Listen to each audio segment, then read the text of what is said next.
नमस्कार, स्वागत है आपका खबर एचपी में। तो आइए जानते हैं हिमाचल के हर छोटे बड़े शहर से जुड़े 30 फटाफट बड़ी खबरों को। इससे पहले यदि आप वीडियो को लाइक नहीं किए हैं तो लाइक कर दीजिए और चैनल में नए तो चैनल को सब्सक्राइब कर लीजिए। और आप वीडियो को कहां से देख रहे हैं कमेंट बॉक्स में हमें जरूर बताइए। हिमाचल में मिड डे मील वर्कर्स को 2 माह की छुट्टियों का नहीं मिलेगा वेतन, सुप्रीम कोर्ट ने लगाई रोक। जी हां, सुप्रीम कोर्ट ने मिड डे मील वर्कर्स को 2 माह की छुट्टियों का मानदेय अदा करने के हिमाचल प्रदेश हाईकोर्ट के फैसले पर रोक लगा दी है। बता दें कि प्रदेश सरकार ने सुप्रीम कोर्ट में दलील दी थी कि हाईकोर्ट ने 2 माह की छुट्टियों का मानदेय देने का आदेश देकर दरअसल मिड डे मील वर्कर्स के साथ हुए करार को दोबारा लिख दिया है। सुप्रीम कोर्ट ने प्रथम दृष्टया सरकार की इस दलील से सहमति जताते हुए हाईकोर्ट के फैसले पर रोक लगाने का आदेश जारी किया है। वह प्रदेश हाईकोर्ट ने सरकारी स्कूलों में सेवाएं दे रहे मिड डे मील वर्कर्स को राहत देते हुए उन्हें 2 माह की छुट्टियों का मानदेय भी देने के आदेश जारी किया था। हिमाचल प्रदेश राज्य चयन आयोग के सदस्यों का वेतन तय, अध्यक्ष को 1,35,000 प्रतिमाह तक मिलेगी सैलरी। जी हिमाचल प्रदेश राज्य चयन आयोग हमीरपुर के अध्यक्ष को 1,35,000 रुपये प्रतिमाह वेतन मिलेगा। इसके अलावा सदस्य को 1,20,000 रुपये प्रतिमाह दिए जाएंगे। में आयोग के अध्यक्ष और सदस्य को चिकित्सीय यात्रा, दैनिक और माइलेज भत्ते क्रमशः प्रधान सचिव और सचिव के समरूप दिए जाएंगे। वह अवकाश के मामले में अध्यक्ष एवं सदस्यों को केंद्रीय सिविल सेवा यानी कि छुट्टी नियम 1072 के उपबंधों के अनुसार उपलब्ध होगी। वह कार्मिक विभाग की तरफ से आयोग के अध्यक्ष एवं सदस्यों के निबंधन और शर्तों संबंधित अधिसूचना जारी कर दी गई है। एनटीटी भर्ती में अभी लगेगा समय, ये रहा कारण। जो प्रदेश के स्कूलों में प्री प्राइमरी के करीबन 50,000 बच्चों को पढ़ाने के लिए एनटीटी शिक्षक कब मिलेंगे, इसका इंतजार बना है। 2 माह पहले कैबिनेट से मंजूरी मिलने के बाद भी अभी तक भर्ती प्रक्रिया शुरू नहीं हो सकी है। बता दें कि कैबिनेट ने प्रदेश के स्कूलों में 6297 पदों को भरने की मंजूरी दे दी है। वहीं विभाग की माने तो इसमें 2 साल पहले और 1 साल पहले डिप्लोमा धारकों का डाटा जुटाया जा रहा है। उसके बाद भर्ती ड्रॉप तैयार होगा और सरकार को इसे भेजा जाएगा। वह दूसरा बड़ा देरी का कारण यह भी है कि इसमें early childhood care and education जो प्री प्राइमरी के बच्चों के लिए जरूरी है, उसे हिमाचल सरकार ने अभी तक अडॉप्ट ही नहीं किया है। ऐसे में पहले इस गाइडलाइन को इंप्लीमेंट किया जाना है। इस भर्ती में सबसे बड़ा पहलू छोटे बच्चों की सुरक्षा का है, जिसमें इन गाइडलाइन को फॉलो किया जाना जरूरी है। हिमाचल में इन्हें नहीं मिलेगा हिम केयर का लाभ। जी केंद्र सरकार की एक फैसले के कारण हिमाचल में हेल्थ कवरेज सिस्टम में भी बदलाव होने जा रहा है। केंद्र सरकार ने 70 साल से ऊपर के बुजुर्गों को आयुष्मान भारत योजना में शामिल करने की घोषणा की है। अक्टूबर महीने में प्रधानमंत्री नरेंद्र मोदी इस स्कीम का शुभ आरंभ करेंगे। बता दें केंद्रीय स्वास्थ्य मंत्री जगत प्रकाश नड्डा के मंत्रालय से इस बारे में हिमाचल सरकार को भी पत्र आ गया।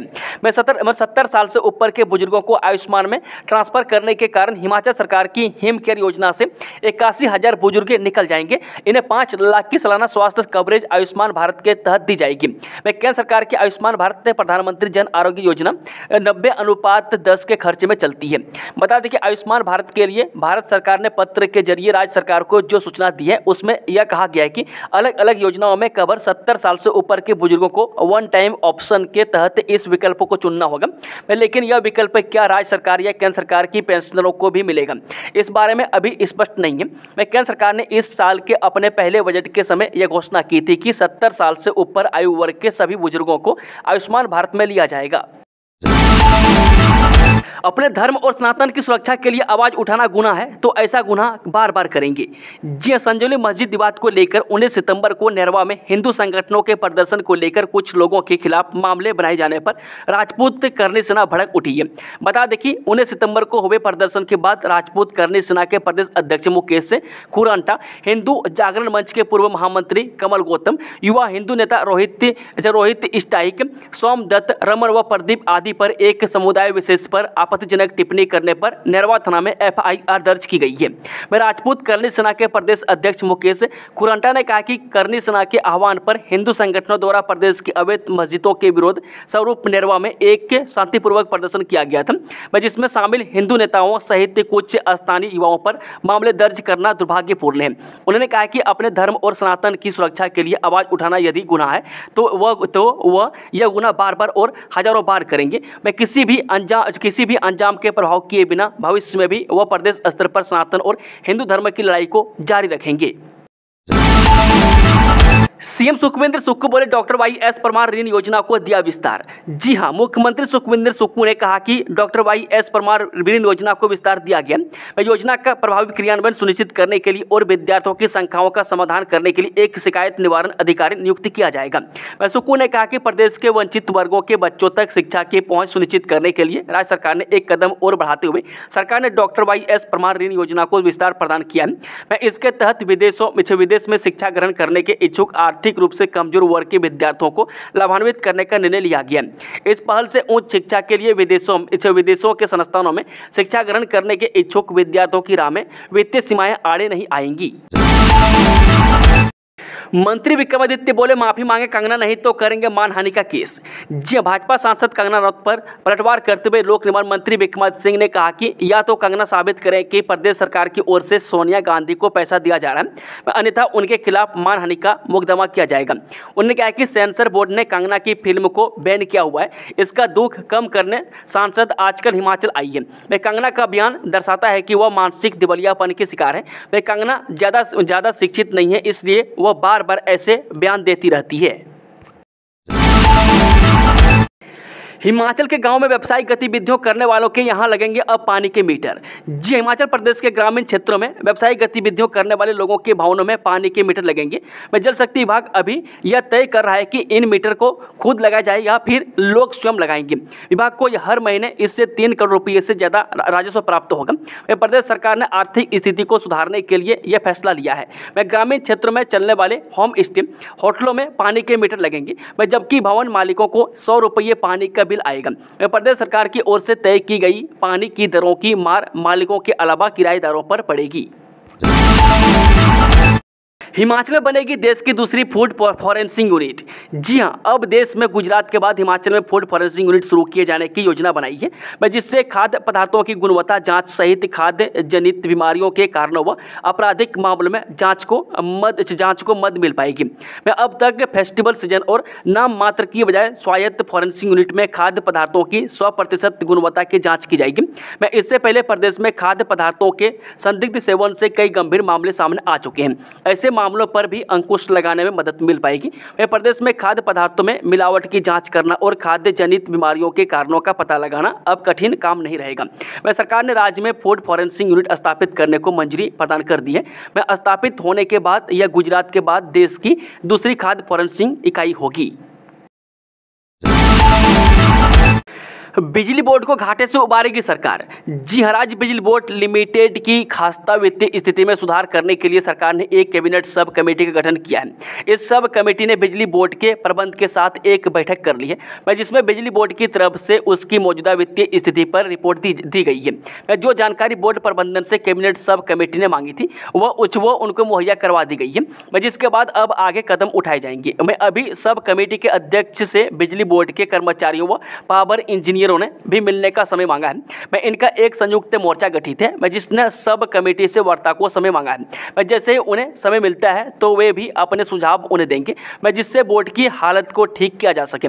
सरकार का मकसद है कि बिजली बोर्ड को घाटे से उबारा जाए और ऐसे जो काम पहले किए गए हैं जिनसे बोर्ड की हालत खराब हो रही है उनको दुरुस्त किया जा सके।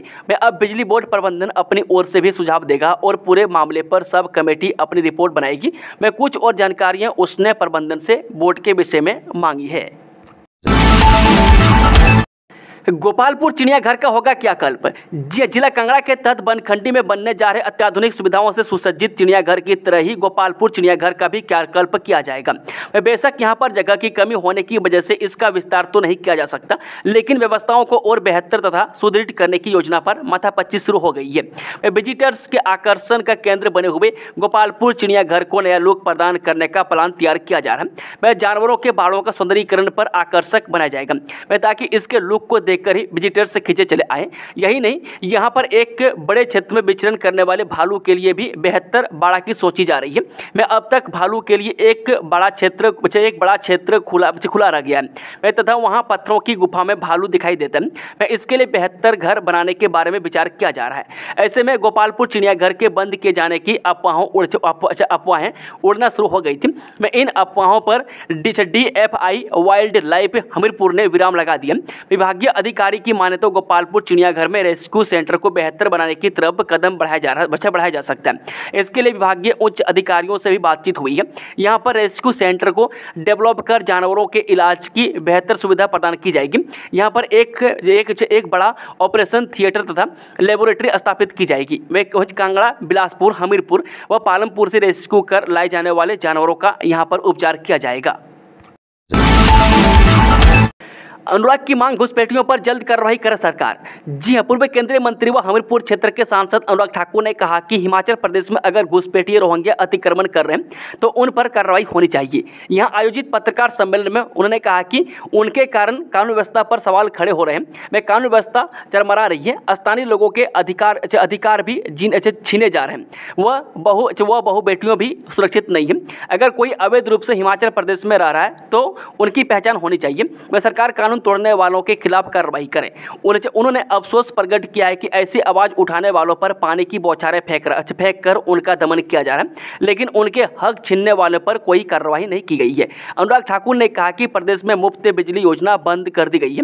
वे पानी के पैसे लिए जा रहे हैं। वे सरकार के पास वेतन देने के लिए पैसे नहीं है और आज सरकार पर कर्ज 75,000 करोड़ का है। सीयू में बनेगा रिमोट सेंसिंग जीआईएस सेंटर। जी केंद्रीय विश्वविद्यालय हिमाचल प्रदेश धर्मशाला में अब रिमोट सेंसिंग व जीआईएस सेंटर स्थापित किया जाएगा। मैं उक्त बड़े प्रोजेक्ट को केंद्रीय विश्वविद्यालय की ईसी की बैठक में फाइनल अप्रूवल मिल जाएगी। मैं सीयू धर्मशाला में 1 वर्षीय कोर्स भी रिमोट सेंसिंग एवं जीआईएस में शुरू किए जाएंगे। मैं उक्त सेंटर के बन जाने से पृथ्वी का डाटा एकत्रित करके उसका विश्लेषण किया जा सकेगा। मैं इससे साइंस, पुरातत्व व आपदा में राहत के लिए भी बड़ा मददगार साबित होगा। प्रोजेक्ट को धरातल पर उतारने के लिए होने वाली स्पेशल वर्कशॉप में नेशनल रिमोट सेंसिंग सेंटर के डायरेक्टर डॉक्टर प्रकाश चौहान मुख्य अतिथि होंगे, जबकि इसरो से साइंटिस्ट भी विशेष रूप से पहुंचेंगे। हिमाचल प्रदेश केंद्रीय विश्वविद्यालय में इसी सत्र से रिमोट सेंसिंग और ज्योग्राफिकल इंफॉर्मेशन सिस्टम जीआईएस का सेंटर स्थापित किया जाएगा। हेडमास्टर से प्रिंसिपल की प्रमोशन लिस्ट जल्द जारी करने का आग्रह। जी, हिमाचल प्रदेश मुख्य अध्यापक एसोसिएशन की राज्य स्तरीय बैठक राजकीय वरिष्ठ माध्यमिक पाठशाला कन्या हमीरपुर में रविवार को आयोजित की गई। वह बैठक की अध्यक्षता संदीप डडवाल ने की। वह बैठक का मुख्य उद्देश्य हेडमास्टर से प्रिंसिपल प्रमोशन की लिस्ट जो पिछले 1 वर्ष से नहीं निकाली गई, वह उस पर गहन चिंतन किया गया। यदि इस लिस्ट को शीघ्र नहीं निकाला गया तो बहुत से हेडमास्टर बिना प्रमोशन के ही अक्टूबर में रिटायर हो जाएंगे। एसोसिएशन की मांग है कि प्रमोशन लिस्ट को जल्द से जल्द निकाला जाए। प्रमोशन लिस्ट वर्ष में 2 बार निकलती है, परंतु इस बार बहुत ज़्यादा विलंब हो गया। विभाग ने सारी औपचारिकताएं पूरी कर ली है, बस अब सिर्फ सरकार की तरफ से आदेश होने की बात है और हेडमास्टर एसोसिएशन को पूर्ण विश्वास है कि सरकार लिस्ट को शीघ्र निकाल देगी। वर्तमान में प्रिंसिपल के लगभग 500 पद खाली चल रहे हैं। यदि प्रमोशन लिस्ट जल्दी निकल जाती है तो जो लेक्चरर इस वक्त सीनियर सेकेंडरी स्कूल में ऑफ सेटिंग प्रिंसिपल है वो भी भारमुक्त हो जाएंगे। एचआरटीसी के चालक परिचालकों को मिलेगा साप्ताहिक अवकाश। जी, पथ परिवहन निगम के चालकों परिचालकों को भी साप्ताहिक अवकाश मिलेगा। इसे लेकर जल्द ही नियम बनाए जाएंगे ताकि दूसरे सरकारी कर्मचारियों की तर्ज पर उनको भी साप्ताहिक अवकाश मिले। इसकी शुरुआत केलांग, रिकांगपिओ व शिमला के लोकल यूनिट से होगी। इसे लेकर कर्मचारी व प्रबंधन के बीच में सहमति बन गई है, जिसे जल्द लागू किया जाएगा। इससे परिवहन निगम के चालकों व परिचालकों को बड़ी राहत मिलेगी।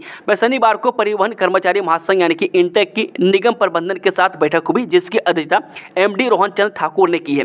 उन्होंने कहा कि साप्ताहिक अवकाश को लेकर मामला निदेशक मंडल की बैठक में रखा जाएगा। वह बैठक में प्रबंधन की तरफ से वित्तीय सलाहकार महाप्रबंधक पवन महाजन, राजकुमार जरियाल, मंडलीय प्रबंधक देवासेन नेगी, उपमंडलीय प्रबंधक मदन शर्मा भी मौजूद रहे। वह बैठक में कर्मचारियों के 10 सूत्रीय डिमांड चार्टर पर विस्तृत चर्चा की गई।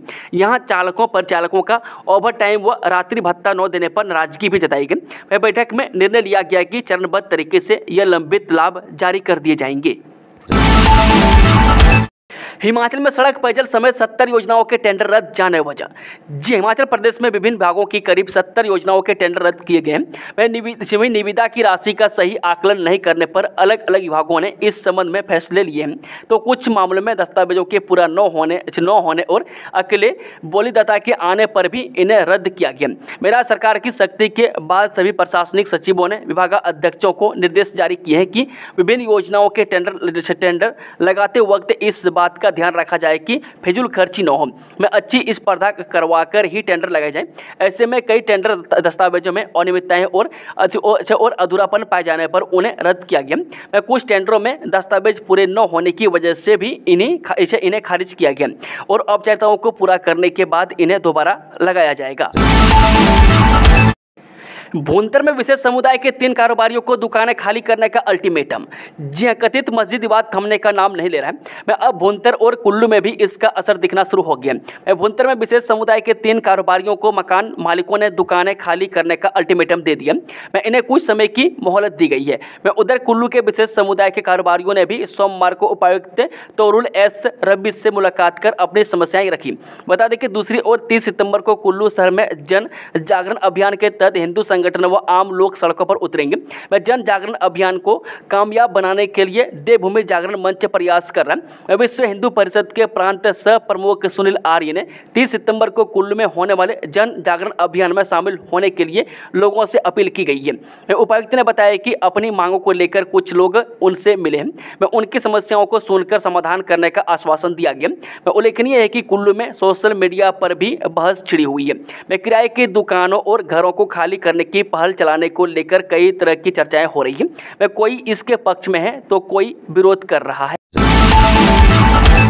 667 मीटर लंबी कंडा घाट टनल के दिसंबर में मिल जाएंगे दोनों छोर। जी, परमाणु शिमला फोरलेन पर कंडा घाट में निर्माणाधीन टनल के दोनों छोर दिसंबर में मिल जाएंगे। इसके बाद टनल में फिनिशिंग शुरू होगी। मैं काम पूरा होने के बाद अगले वर्ष जुलाई में टनल से वाहन गुजरना शुरू हो जाएंगे। मैं इसके लिए कंपनी तेजी से काम कर रही है। मैं दोनों छोर मिलाने के लिए कुछ ही मीटर का काम बाकी रह गया। मैं एक तरफ टनल का कार्य लगभग पूरा हो गया है, साथ ही टनल को जाने के लिए फ्लाईओवर का निर्माण भी किया जा रहा है। हिमाचल की एकमात्र 63 साल पुरानी सेंटर स्टेट लाइब्रेरी बनेगी मॉडर्न। जी, हिमाचल प्रदेश की एकमात्र 63 साल पुरानी सेंट्रल स्टेट लाइब्रेरी जल्द मॉडर्न बनेगी। यह कार्य 2 करोड़ की लागत से किया जाएगा। वह पहले चरण में 75 लाख रुपए की राशि जारी हो चुकी है। वह उपायुक्त कार्यालय के पुराने भवन की 5 मंजिलों में लाइब्रेरी को स्थापित किया जा रहा है। वह इस कार्यालय को पुस्तकालय के रूप में ढाला जाएगा। वह लाइब्रेरी की ड्राइंग उच्च अधिकारियों को अनुमति के लिए भेज दी है। वह उसके बाद निर्माण कार्य लोक निर्माण विभाग की ओर से किया जाएगा। जानकारी के अनुसार बता दें कि सेंट्रल स्टेट लाइब्रेरी को उपायुक्त कार्यालय के पुराने भवन शिफ्ट किया जा चुका है और पहले चरण के कार्य के लिए 75 लाख की राशि जारी हो चुकी है। लोक निर्माण विभाग जल्द जीर्णोद्धार का कार्य शुरू करेगा। हमीरपुर में शनि मंदिर के सामने दिया जलाने के ढांचे पर विवाद। जी, हिमाचल प्रदेश के हमीरपुर जिला मुख्यालय के सबसे बड़े मोक्ष धाम हथलीपुर में शनि देव मंदिर के बगल में बनाए गए एक ढांचे को हटाने पर विवाद हो गया। यहां पर दीपक जलाने के ढांचे को हटाकर भगवान हनुमान की मूर्ति स्थापित की गई है। झुग्गी झोपड़ियों में रहने वाले लोगों ने इस ढांचे का निर्माण किया था। वह ढांचा हटाने के बाद उन्होंने इसकी शिकायत सदर थाना हमीरपुर में दी है। हालांकि स्थानीय वार्ड पार्षद पुष्पा के मामले में हस्तक्षेप के बाद शिकायतकर्ता ने मामले में पुलिस कार्रवाई के बजाय दिए जलाने के लिए जगह देने की मांग की है। ऐसे में मामले में पुलिस की तरफ से कोई केस दर्ज नहीं किया गया है। हालांकि शिकायत मिलने के बाद पुलिस जांच में जुट गई है। नगर परिषद हमीरपुर के वार्ड नंबर 9 के अंतर्गत ये एरिया आता है। मोक्ष धाम के साथ यहाँ पर 15 से 20 से प्रवासी परिवार झुग्गी झोपड़ी में रहते हैं। इन लोगों ने शनिदेव मंदिर के बगल में दिए जलाने के ढांचे का निर्माण किया था। इसके अलावा शनिदेव मंदिर के ऊपरी हिस्से का रंग भी यहाँ पर हरा किया गया था। रंग में किसने बदलाव किया है यह स्पष्ट नहीं हो पाया है। कुछ लोगों ने रविवार को दोपहर के वक्त यहाँ पर पहुंचकर दिए जलाने के ढांचे को हटाकर भगवान हनुमान की मूर्ति स्थापित कर दी, जबकि मंदिर के ऊपर के हिस्से का रंग भी केसरी कर दिया गया है। नेता प्रतिपक्ष बोले नौकरी मांग रहे युवाओं को विवाह करने की सलाह देना निंदनीय और हास्यास्पद। जी हाँ, नेता प्रतिपक्ष जयराम ठाकुर ने कहा कि सुक्खू सरकार हर दिन प्रदेशवासियों को झटका दे रही है। वह चुनाव के समय लोक लुभावन वादे करने वाली कांग्रेस पार्टी भूल गई है कि प्रदेश के लोगों पर महंगाई का बोझ लादना सरकार चलाना नहीं होता। वह चुनाव के समय हर चीज फ्री की घोषणा करने वाले पहले से मिल रही सुविधाएं छीनते चले जा रहे हैं। बिजली पर मिलने वाली 125 यूनिट की सब्सिडी बंद करने और 300 यूनिट से अधिक बिजली खर्च करने पर ज़्यादा बिल वसूलने के तानाशाही फैसले के बाद अब सरकार ने प्रदेश की जनता को फिर एक झटका दिया है।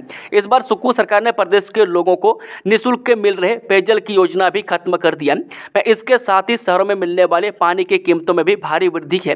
इस चीज़ का असर प्रदेश वासियों के जेबों पर पड़ना तय है। चुनाव में सभी चीज़ें फ्री देने का वादा करने के बाद पहले से फ्री मिल रही चीज़ों को छीन लेना, सुविधाओं को महंगा कर देना प्रदेश के लोगों से एक धोखा है। मुख्यमंत्री को प्रदेश के लोगों से माफ़ी मांगनी चाहिए। हाईकोर्ट में जवाब न देने पर प्रदेश सरकार को लगाई 50,000 कॉस्ट। जाने क्या है पूरा मामला। जी हां, बिलासपुर की गोविंद सागर झील उसके सहायक नालों में अवैध मक डंपिंग मामले में हाईकोर्ट ने प्रदेश सरकार को 3 अक्टूबर तक 50,000 जमा कराने के आदेश दिए। वहीं झील में अवैध मक डंपिंग को रोकने दोषियों पर की गई कार्रवाई की रिपोर्ट भी 30 अक्टूबर तक सरकार को हाईकोर्ट में देनी होगी। एक बार फिर बढ़ेंगे सीमेंट के दाम 10 रुपये और होगा महंगा। जी, हिमाचल में सीमेंट एक बार फिर 10 रुपये महंगा हो रहा है। मैं अभी लोग सीमेंट के बढ़े 25 रुपये के दाम से उबर भी नहीं पाए थे कि सीमेंट कंपनियों ने सीमेंट 10 रुपये प्रति बैग और महंगा करने की तैयारी कर ली है। मैं इसको लेकर कंपनियों ने अपने डीलरों को मैसेज भी कर दिए। मैं पिछले एक महीने में सीमेंट के तीसरी बार दाम बढ़ जाएंगे। मैं इससे पूर्व प्रदेश में 8 सितंबर को ही सीमेंट के 15 रुपये प्रति बैग दाम बढ़ाए गए थे। हैरानी की बात यह है कि सरकार भी सीमेंट कंपनियों की इस मनमानी को रोकने में नाकाम रही है। मैं 23 अगस्त को प्रदेश में सीमेंट का रेट 10 रुपये बढ़ गया था। हालांकि उस दिन ही सीमेंट कंपनियों ने अपने डीलरों को मैसेज के माध्यम से सूचित कर दिया था कि सीमेंट के दाम 15 रुपये और बढ़ेंगे। हालांकि उस मैसेज में 25 अगस्त बताया गया था तथा सभी डीलर्स को स्टॉक बनाकर रखने का मैसेज किया है। लेकिन 8 सितंबर की रात को सीमेंट एक बार फिर से महंगा हो गया। मैं 23 सितंबर को अब 10 रुपये दाम बढ़ाने का मैसेज डीलरों को मिल गया। बताया जा रहा है कि 1-2 दिनों में सीमेंट फिर महंगा हो जाएगा। हालांकि अप्रैल में कंपनियों ने सोलन सहित बॉर्डर एरिया में सीमेंट के रेट को कम किया था, लेकिन इस बार बढ़ाए गए दामों से उस राहत को भी छीन लिया गया है।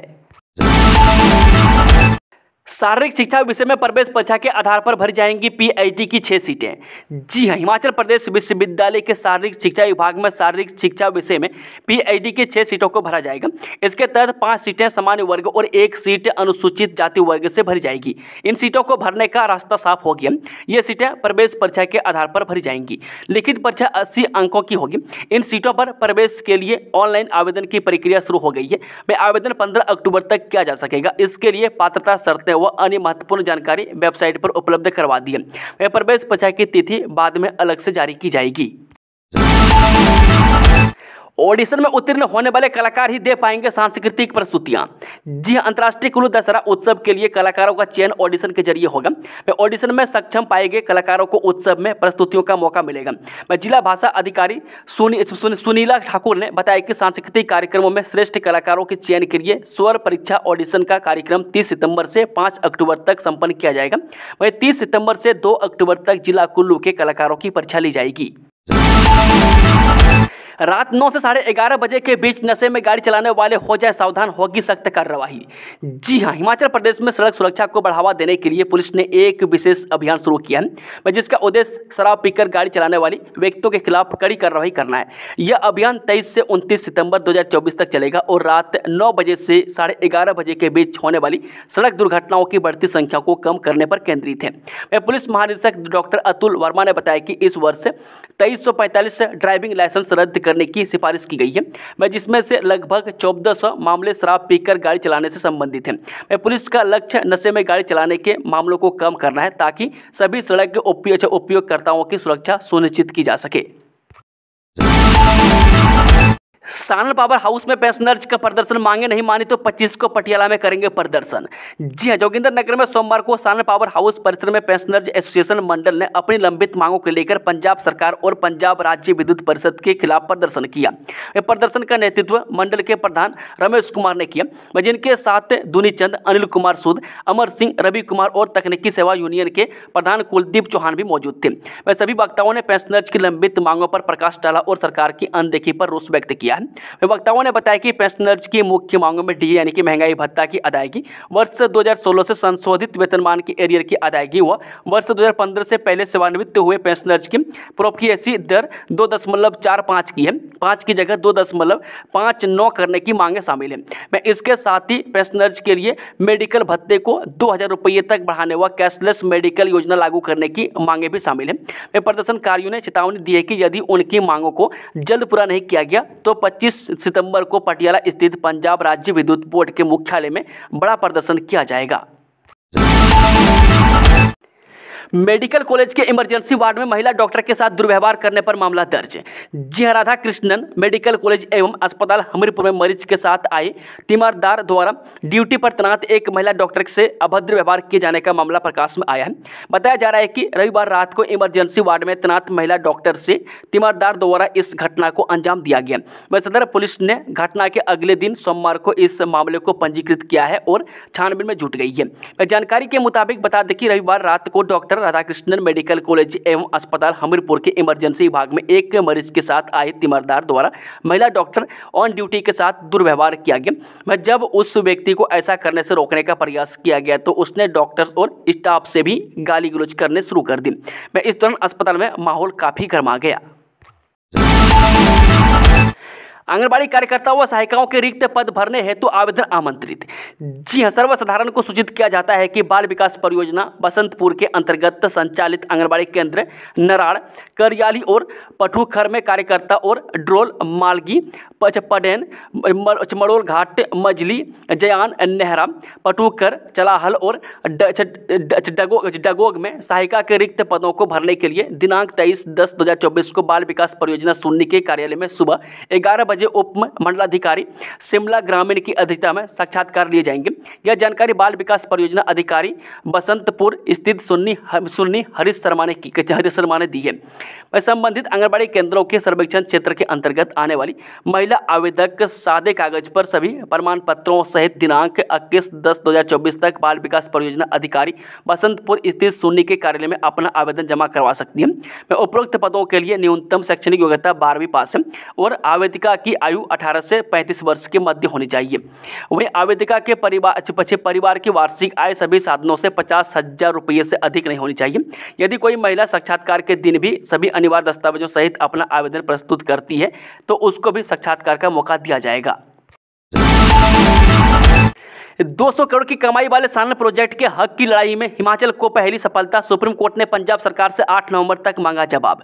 जी हां, आर्थिक संकट में डूबे हिमाचल के लिए 200 करोड़ रुपये सालाना कमाई की आस जगी है। वहीं अंग्रेज हुकूमत के दौर में मंडी जिला के जोगिंद्रनगर में स्थापित सानन पावर हाउस के स्वामित्व को लेकर पंजाब के साथ कानूनी लड़ाई में हिमाचल को पहली सफलता मिली है। हिमाचल सरकार के आवेदन पर सोमवार को सुप्रीम कोर्ट ने पंजाब सरकार को नोटिस जारी कर 8 नवंबर तक जवाब देने के लिए कहा है। इस प्रोजेक्ट की 99 साल की लीज अवधि मार्च 2024 में पूरी हो चुकी है। ऐसे में लीज समझौते के अनुसार ये परियोजना हिमाचल को वापस मिलनी चाहिए। दोस्तों, खबरों का सिलसिला समाप्त होता है। अगर जानकारी पसंद आई हो तो वीडियो को लाइक, शेयर, चैनल को सब्सक्राइब जरूर कर लें और कमेंट बॉक्स में कमेंट करके बताएं कि आप न्यूज़ को किस जिले पंचायत से देख रहे हैं। Thank you, all the best. जय हिंद, जय हिमाचल।